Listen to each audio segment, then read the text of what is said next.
Hello बच्चों, चलिए हमारा प्रश्न देखते हैं। हमारा प्रश्न है टीसीए चक्र और किस नाम से भी जाना जाता है।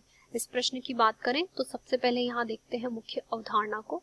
मुख्य अवधारणा के अंतर्गत कहा जा सकता है कि सामान्य रूप से प्रकृति में कोशिका के अंतर्गत जो है श्वसन की क्रिया संपन्न होती है। और ये जो श्वसन की क्रिया यहाँ संपन्न हो रही है, यह श्वसन की क्रिया जो होती है सामान्य रूप से दो प्रकार की होती है। एक तो यहाँ पर जो है अनॉक्सी प्रकार के श्वसन की क्रिया संपन्न होती है और दूसरा जो है ऑक्सी प्रकार के श्वसन की क्रिया संपन्न होती है। अगर अनॉक्सी श्वसन की बात करें तो इसके अंतर्गत ऑक्सीजन की अनुपस्थिति होती है और ऑक्सी श्वसन के अंतर्गत ऑक्सीजन की पर्याप्त मात्रा में उपस्थिति होती है। ऑक्सी श्वसन जो होता है इसके अंतर्गत विभिन्न प्रकार के जो है चरण यहाँ संपन्न होते हैं और ये जो चरण इसके अंतर्गत संपन्न होते हैं या फिर क्रियाएं इसके अंतर्गत संपन्न होती है, ये सभी यहाँ पर ऑक्सी श्वसन में सहायता प्रदान करती है। इसके अंतर्गत जो एक क्रिया संपन्न होती है उसे क्रैब चक्र के नाम से जानते हैं।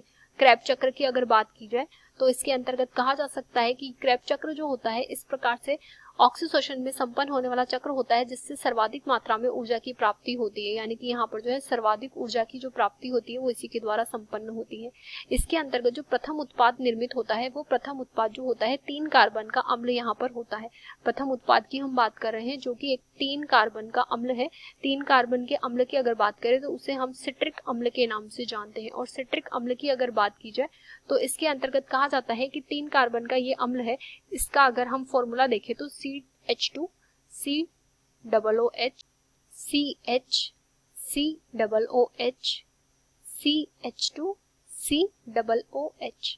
अगर यहाँ पर देखा जाए तो इस प्रश्न में हम देख सकते हैं कि यहाँ सिट्रिक अम्ल में COOH COOH COOH यानी कि अम्ल का ग्रुप जो है वो यहाँ 3 बार उपस्थिति प्रदर्शित कर रहा है। इस वजह से TCA चक्र इसे यहाँ कहा जाता है। TCA का अर्थ है कि इसे यहाँ ट्राई